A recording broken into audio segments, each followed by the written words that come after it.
It was winter on the Volga, and the city of Stalingrad was no longer a city at all. Buildings were gutted, streets turned to rubble, the air thick with smoke and frost. And yet, in those ruins, two armies fought not just for ground, but for survival. One frozen brick, one shattered wall at a time. Hi, my name is Sam, and welcome to Eyes Shut History.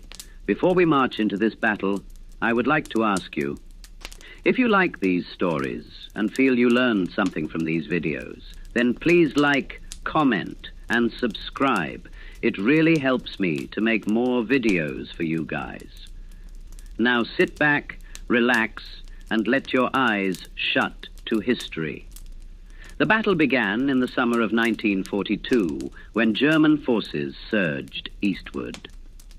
After months of victories, Hitler set his sights on Stalingrad, a city that bore Stalin's name and sprawled along the Volga like a scar. To the Germans, it was a prize of pride as much as strategy.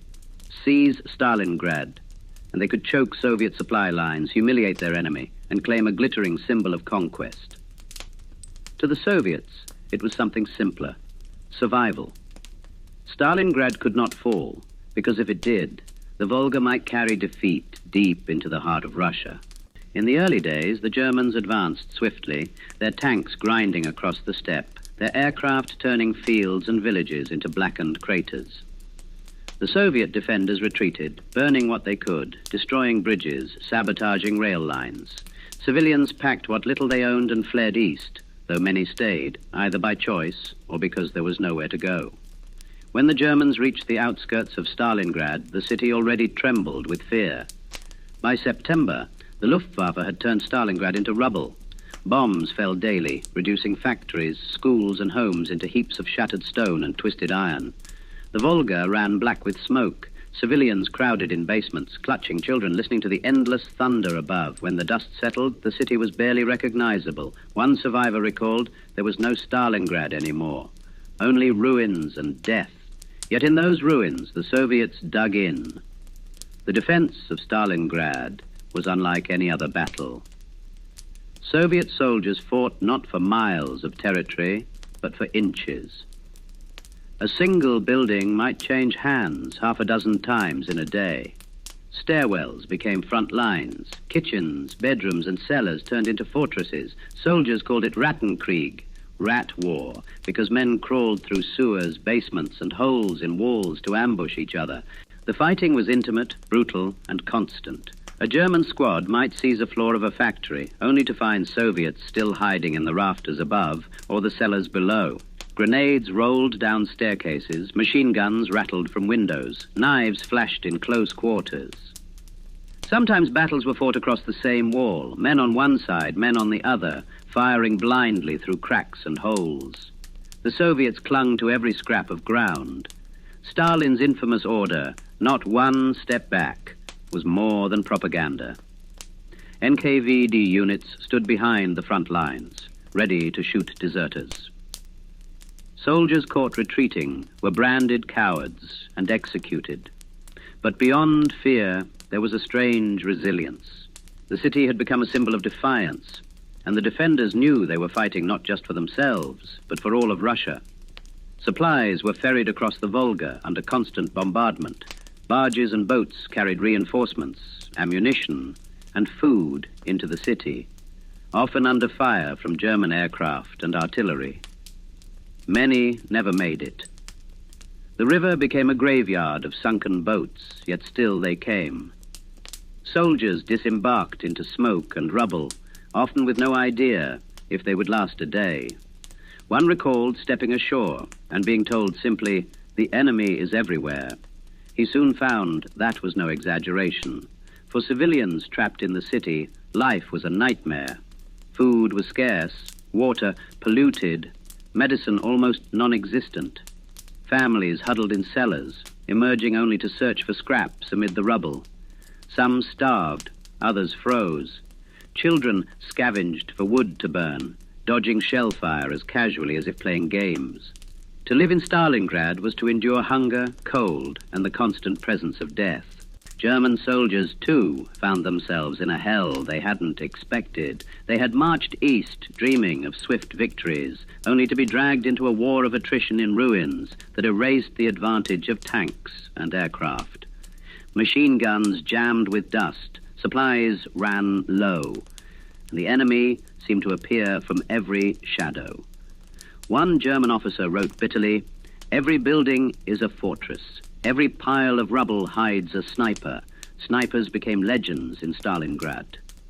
Men like Vasily Zaitsev stalked the ruins, killing dozens, even hundreds of Germans, their rifles concealed in rubble, their patience endless. Stories spread of duels between rival snipers, days spent lying motionless in the snow, waiting for a single, careless movement. For the Germans, snipers turned the city into a place where every window was an eye, every crack a gun barrel. For the Soviets, they were symbols of resistance, proof that even one man could tilt the balance. By winter, the battle had settled into a grim stalemate. The Germans controlled much of the city, but the Soviets clung stubbornly to pockets along the Volga. Factories became citadels, the Red October, the Barricade, the tractor plant. Names that echoed like myths, though inside they were little more than ruins, filled with corpses and broken machines. The Soviets refused to yield them, no matter the cost. And the cost was staggering. Every day brought more dead. Bodies froze where they fell, stiff in the streets, sometimes used as cover by the living. Blood stained the snow, turning white to red, then to black. Soldiers grew numb to the sight of death. They stepped over corpses without looking, ate beside them, even slept near them. The city became a grave, but one where the dead never stayed still, always being joined by more. Yet even amid the horror, there was humanity. Soldiers shared crusts of bread, huddled together for warmth, told stories of home in whispered tones. Some carved chess pieces from rubble, played games in moments of quiet. Others sang songs, their voices thin in the cold air, reminders of life beyond the ruins. For the Germans, the dream of victory turned into a nightmare of survival. Supplies ran thin, ammunition dwindled, and winter crept in with merciless cold. Men wrapped themselves in whatever they could find. Curtains, rugs, bits of cloth, to keep from freezing. They shivered in cellars, rationed food, and cursed the city that refused to die. By late 1942, the tide began to turn. Soviet reinforcements gathered outside the city, preparing a counter-offensive. While the Germans bled inside Stalingrad, the Red Army encircled them from the outside, launching Operation Uranus. In November, the trap closed. The Germans inside Stalingrad, more than 250,000 men, were surrounded. For easy company in Europe, Bastogne would be remembered as a siege of cold and hunger. For the Germans in Stalingrad, it was the same, only worse. Supplies cut off, reinforcements unable to break through, they were trapped in a frozen ruin with no escape. The hunters had become the hunted. Inside the city, the battle raged on, but now the roles were reversed. The Soviets pressed forward, house by house, factory by factory, driving the Germans back toward the river. The defenders fought with desperation, knowing surrender meant captivity or death, but the Soviet grip tightened day by day. By January 1943, the end was near. German soldiers, once proud conquerors, were reduced to starving skeletons, huddled in cellars, gnawing on frozen bread crusts, burning furniture for warmth. Ammunition ran out. Rifles became useless sticks. Entire units surrendered en masse, their commanders weeping or staring blankly into the snow. On February 2nd, 1943, the last resistance ended. The once mighty German Sixth Army had been destroyed. Of the hundreds of thousands who marched into Stalingrad, only a fraction would ever return home. The Soviets had endured the unendurable, and in doing so, they had turned the tide of the war. Stalingrad was no longer a city. It was a ruin, a graveyard, a monument to suffering and defiance. Yet in its rubble, the course of history shifted. The trap closed in November 1942, and with it, the hunters of Stalingrad became the hunted. Operation Uranus was its name, though to the soldiers on the ground, it was simply the beginning of the end. While the German Sixth Army fought among the ruins of the city, the Red Army struck at their flanks, not against the hardened Wehrmacht divisions, but against their allies. Romanian, Italian, and Hungarian troops held the lines on the outskirts, stretched thin and poorly equipped. They bore the brunt of the Soviet assault. Tanks roared across the frozen steppe. Infantry surged forward in waves. And within days, the flanks had buckled. The encirclement tightened like a noose. By November 23rd, Soviet forces linked up at Kalak, west of Stalingrad. The Sixth Army, more than 250,000 men, was trapped. Inside the pocket, the Germans at first refused to believe it. Their commander, General Friedrich Paulus, assured his men that they would be supplied by air. Goering, head of the Luftwaffe, promised Hitler that his planes could deliver everything the army needed. Men wanted to believe it. They needed to believe it. But the skies told another story. Supplies came, but never enough. A few planes made it through, dropping crates of food, ammunition, and fuel. But the scale was hopeless. The army needed 700 tons of supplies per day. The Luftwaffe delivered barely a tenth of that. Men grew thin, weapons ran dry, horses were slaughtered for meat, and still the order came from Hitler himself: hold Stalingrad. The winter descended with merciless cold. Snow buried the ruins, the Volga froze solid, and the wind cut like knives through ragged uniforms. German soldiers wrapped themselves in scraps of cloth, curtains ripped from ruined buildings, rugs looted from basements. Boots wore through, socks stiffened with frost, fingers blackened with frostbite. Hunger gnawed at them. Bread was rationed in tiny slices, sometimes stretched with sawdust to make it last. Soup was little more than hot water with a few scraps floating in it. Soldiers boiled leather belts, gnawed on frozen horse meat, scraped at tins for the last smear of grease. One officer recorded in his diary, "We eat anything now. Rats, dogs, even glue boiled from wood." The Soviets pressed from all sides. House by house, factory by factory, they squeezed the pockets smaller. German soldiers, once conquerors, now fought for cellars, for a few meters of rubble, knowing each skirmish was pointless, but unable to stop. Ammunition ran short. Rifles clicked empty. Machine guns fell silent. Men hurled grenades and then fought with knives, shovels, bare hands. Soviet propaganda blared from loudspeakers across the lines, promising the trapped men food and life if they surrendered. Some listened, shivering in their holes, and wondered if it might be true. Others cursed the voices and clung to their rifles. Discipline faltered. Morale collapsed. Yet Paulus obeyed his orders. No retreat, no surrender. Disease joined hunger and cold as an enemy. Typhus spread in the crowded cellars. Lice infested uniforms. Wounds festered without bandages. The aid stations overflowed. Men lying on straw, coughing, groaning, waiting for medicines that never came. Doctors amputated frostbitten limbs with saws. No anesthetic, but a swig of vodka if the patient was lucky. The moans echoed in the ruins, a chorus of despair. And yet, even here, moments of grim humor survived. One German soldier, finding a frozen horse carcass in the street, joked, "Finally, cavalry to the rescue." Another, chewing on a scrap of bread so hard it cracked a tooth, muttered, "The Russians couldn't kill me, but the baker might."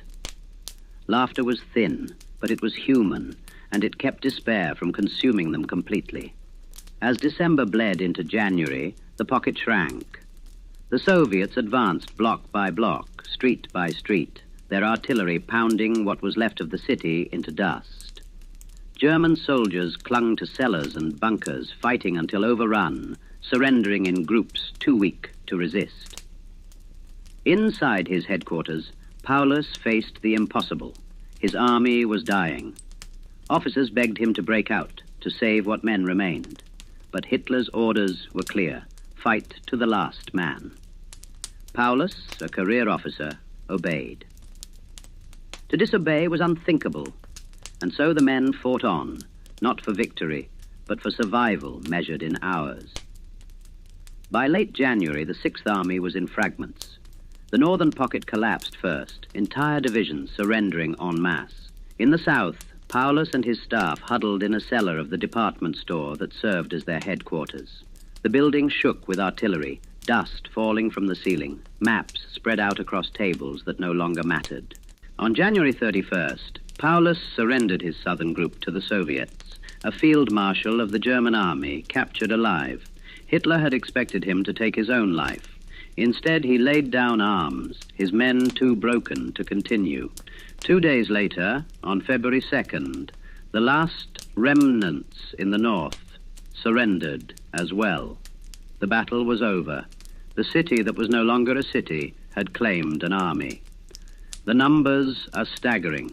Of the 300,000 Germans trapped in Stalingrad, barely 90,000 were taken prisoner, starving, frostbitten, diseased. Many were too weak to stand.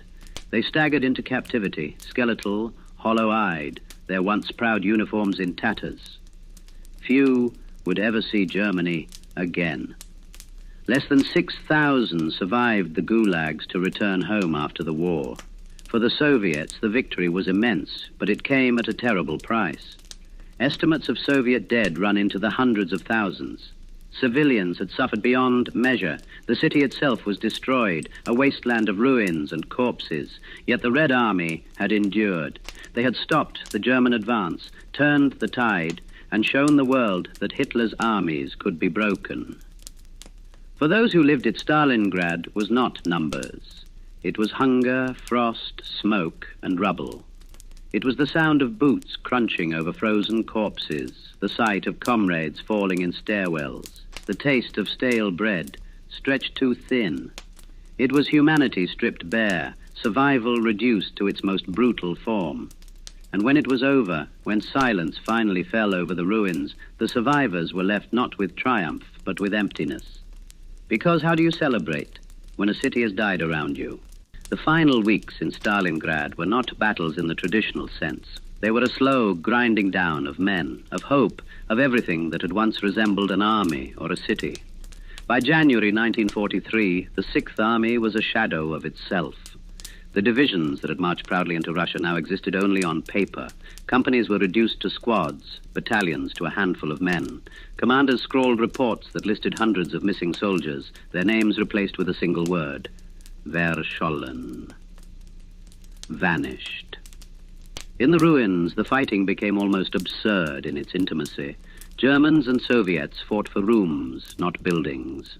One floor might be held by Soviet soldiers, the floor above by Germans, both sides lobbing grenades down stairwells, listening to each other's coughs through the ceiling. A kitchen table could become a barricade, a bathtub a shield, a single brick wall, the difference between life and death. Food was gone. The daily ration had dwindled to almost nothing. A slice of bread, no thicker than a coin, a cup of watery soup that tasted more of rust than nourishment.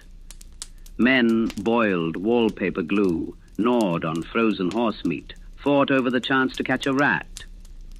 Some slit open sacks of grain found in ruined warehouses, only to discover the kernels frozen solid, chewed more like pebbles than food. A soldier wrote in his diary, "We are all skeletons now." The living look no different from the dead. The Soviets, pressing forward, were hardly better off. Their own rations were thin, their coats ragged, their boots leaking snow. They slept in basements thick with smoke, coughed blood into rags, and pressed on because there was no other choice. For them, every step forward was personal. They were fighting for their homes, their families, their very existence. And in the ruins of Stalingrad, they matched desperation with desperation. Civilians still clung to life in the ruins.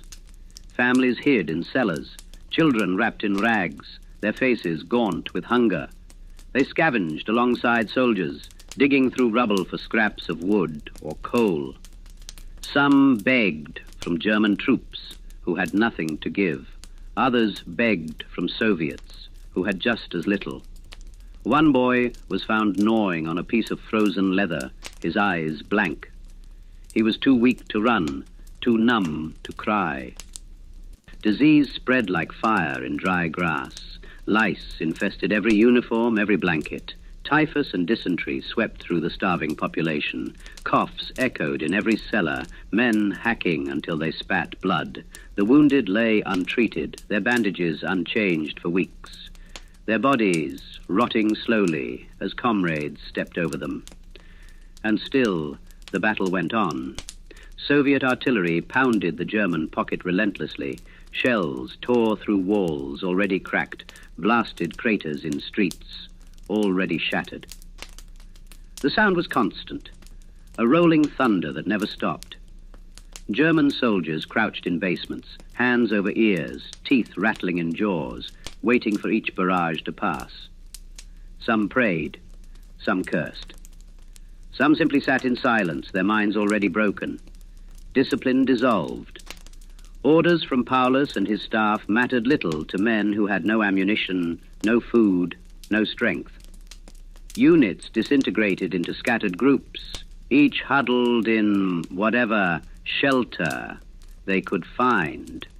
Commanders scribbled desperate notes, but their words carried no force. Men deserted their posts, not to flee. There was nowhere to flee, but to find bread or warmth or simply a quieter place to die. Surrender became a whispered word. Soviet loudspeakers called across the lines, promising hot food, medical care, survival. Some Germans crept out under white rags, hands raised, too weak to resist. Others spat at the thought, swearing they would never give in, yet even the proudest soon learned that defiance could not fill an empty stomach or warm frozen feet. One German soldier recalled the moment he decided he had watched a comrade collapse in the snow, rifle slipping from skeletal fingers, and realized he was no different. He walked toward the Soviet lines, stumbling, half expecting to be shot. Instead, a Russian soldier handed him a crust of bread. He wept as he ate it, the taste more overwhelming than any victory he had ever dreamed of. For the Soviets, the victory was certain but costly. Every street took lives. Every cellar demanded blood. They too carried their dead through the ruins, buried comrades in shallow graves, and cursed the city that swallowed men whole. Yet with each block taken, their resolve hardened. They were not just winning a battle. They were avenging their country. On January 31st, Paulus surrendered his headquarters. The southern pocket collapsed in silence, German officers handing over pistols with trembling hands, soldiers slumping in exhaustion as Soviets marched them into captivity. Some resisted even then, refusing to believe the end had come, but the fight had already drained from their eyes. In the north, the last holdouts clung to ruins for 2 more days. They had no food, no ammunition, nothing but the stubborn refusal to admit defeat. When the Soviets closed in, they found men huddled in basements, too weak to stand, their rifles lying useless at their sides. On February 2nd, the last shots were fired. Then finally, silence. The silence was deafening. After months of endless noise, gunfire, bombs, artillery, screams, the sudden stillness felt unreal. Survivors looked around at the ruins, at the snow stained with blood, at the bodies frozen in grotesque positions, and felt only emptiness. For the Germans, the silence was captivity. Columns of gaunt men shuffled through the ruins, hands raised, their eyes blank. They were marched east into the unknown, thousands collapsing along the way. Few would ever return. For the Soviets, the silence was victory, but not joy. They had won, yes.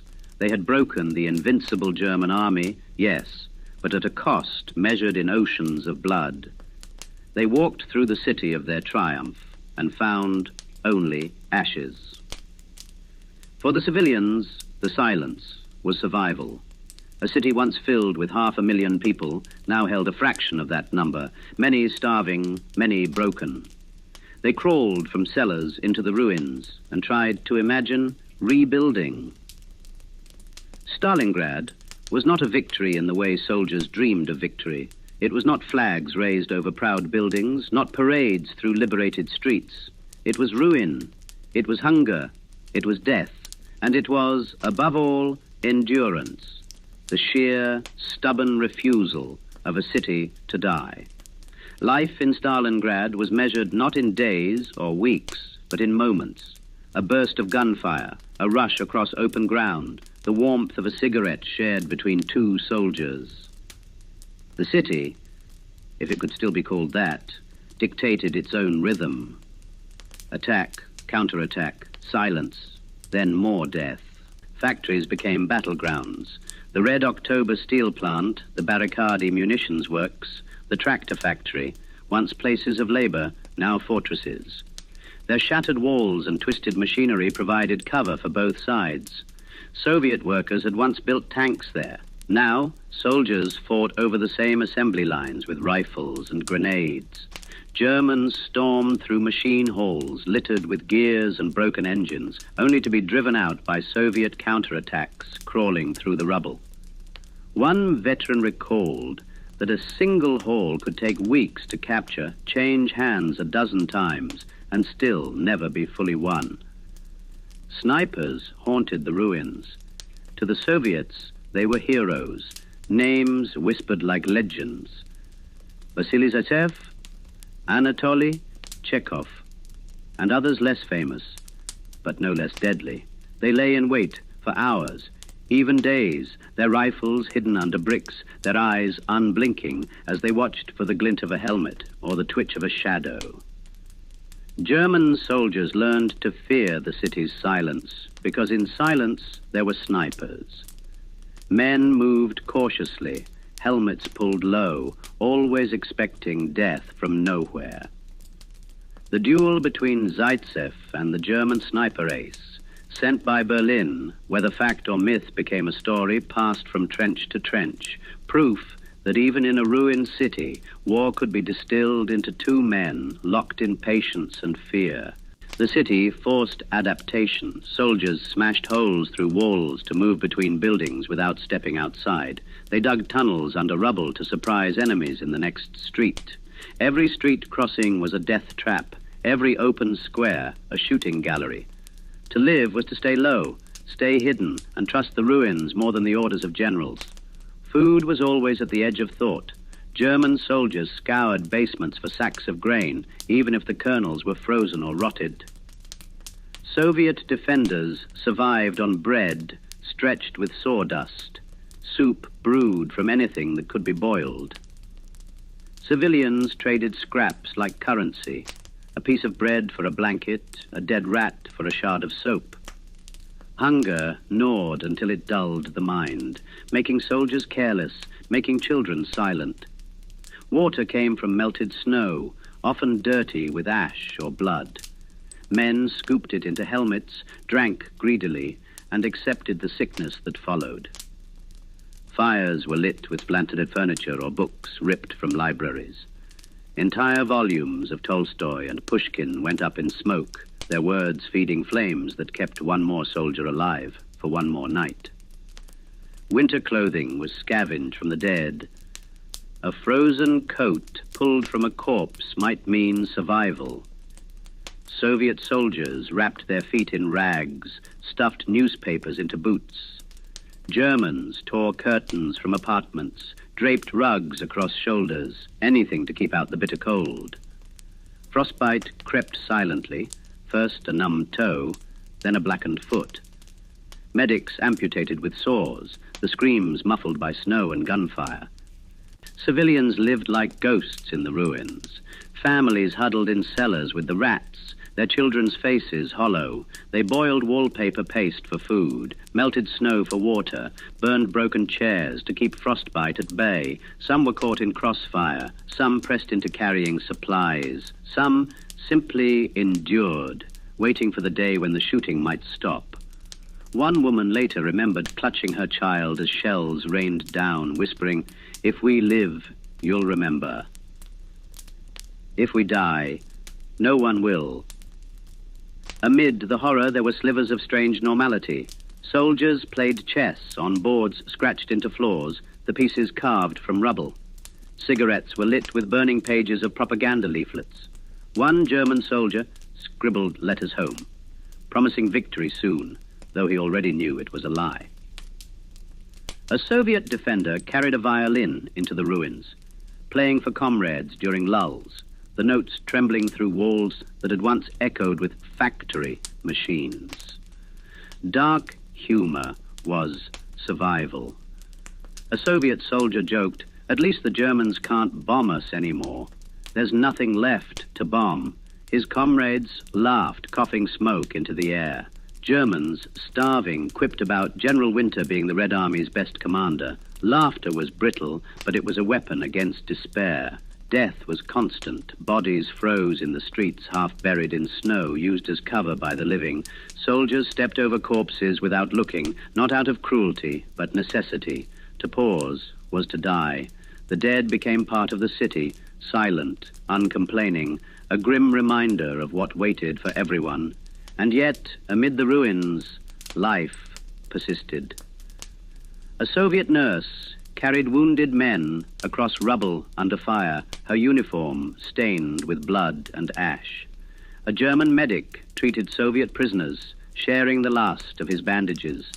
Children played with shell casings, too young to know fear, too accustomed to death to weep. In Stalingrad, survival itself was an act of defiance. As the encirclement tightened, the fighting grew even stranger. Germans dug holes in frozen ground to sleep in, waking stiff and unable to move. Soviets advanced with bayonets fixed, knowing ammunition was short. Soldiers on both sides sometimes paused in exhaustion, staring at each other across ruined rooms, too tired to raise their rifles. Then a shot would break the moment, and the slaughter resumed. By the end, the city was silent, but for the wind. Snow covered the ruins, softening jagged edges, hiding corpses under white blankets. Survivors crawled from basements, blinking in daylight, unsure if the war had truly ended. German prisoners shuffled into captivity, their boots worn through, their eyes empty.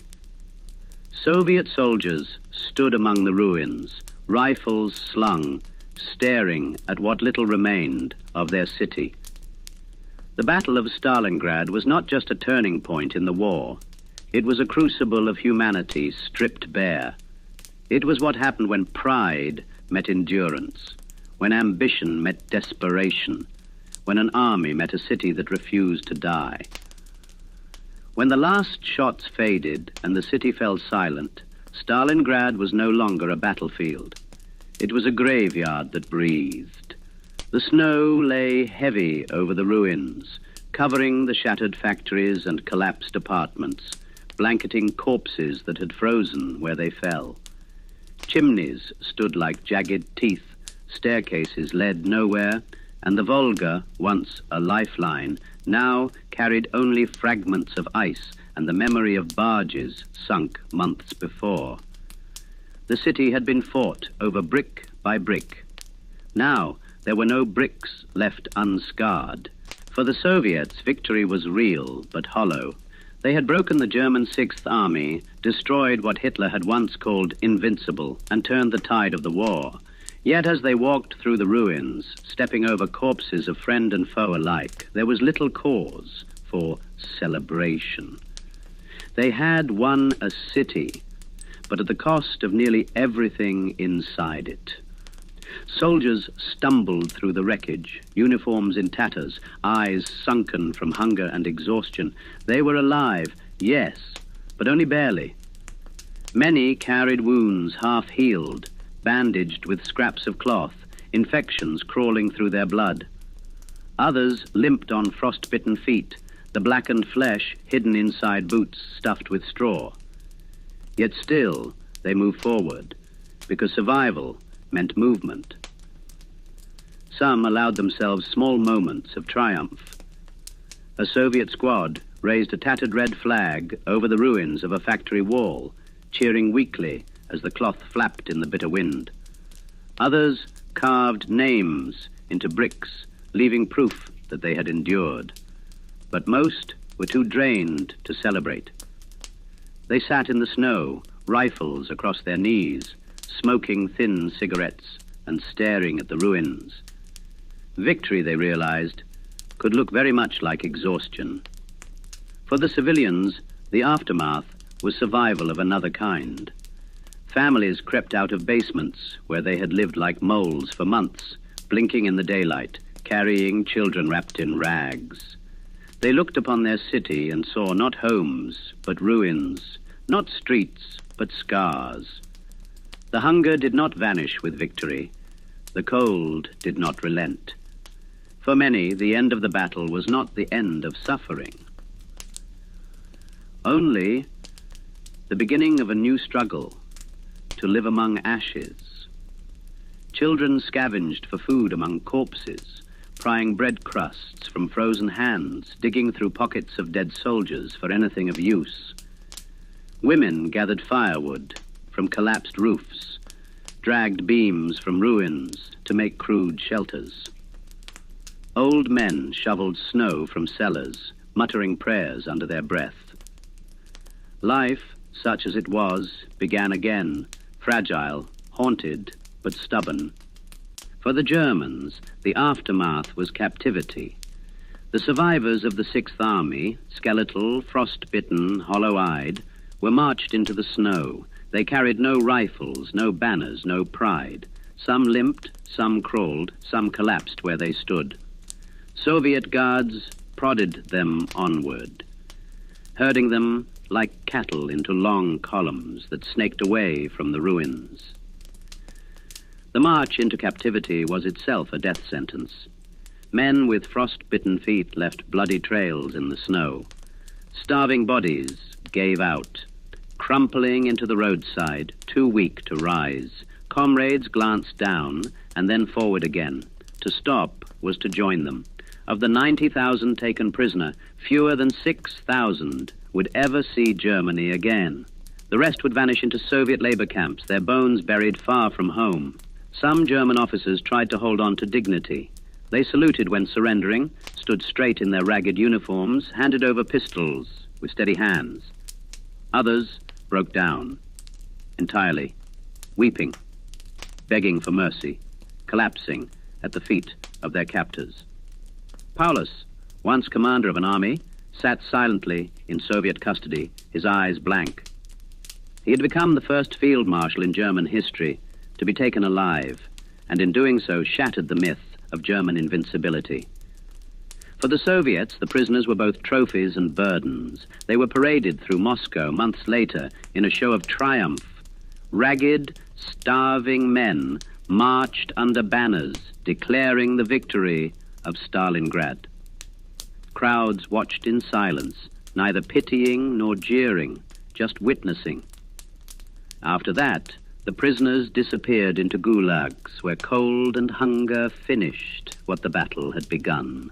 Inside the ruins, the smell of death lingered long after the gunfire ended. Corpses thawed in the spring, filling the air with rot.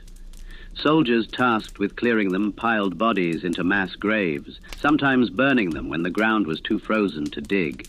It was grim, endless work, and it haunted those who survived. One veteran later said, "The war was over for them. For us, it went on, because we had to bury them." And yet, even among the ruins, life found roots. Children played with helmets and shell casings, turning the detritus of war into toys. Women planted small gardens in patches of thawed earth, coaxing food from soil that had drunk too much blood. Soldiers wrote letters home, scrawled on scraps of paper, telling families they had survived. The city, broken as it was, refused to die. For the Red Army, the aftermath of Stalingrad was both a lesson and a warning. They had endured the unendurable, but they knew the war was far from over. Ahead lay Kursk, Kiev, Warsaw, Berlin, more battles, more blood. Stalingrad was proof they could win, but also proof of what winning would cost. Years later, veterans struggled to explain what they had lived through. Some never spoke of it, carrying the memories like stones in their chests. Others told stories again and again, as if repeating them might lighten the weight. But all agreed on one thing. Stalingrad was not a battle you ever left behind. For the Soviets, it was pride mixed with grief. For the Germans, it was shame mixed with trauma. For civilians, it was survival laced with scars. For the world, it was the moment the tide turned. But for those who walked among the ruins, it was simply Stalingrad, a name that meant hunger, cold, ruin, and endurance. In the end, the city rose again. Stalingrad was rebuilt, its factories reconstructed, its streets repaved. Monuments rose, eternal flames were lit, and soldiers' names were carved in stone. The ruins gave way to avenues, the mass graves to memorials. But beneath the new city, the old one remained, a ghost city buried in memory, where every brick whispered of blood. The aftermath of Stalingrad was not peace, it was not joy, it was not relief, it was the silence after a scream, the hollow breath after survival. It was the knowledge that nothing would ever be the same again. I hope you enjoyed this story. Thanks for listening, and good night to you all.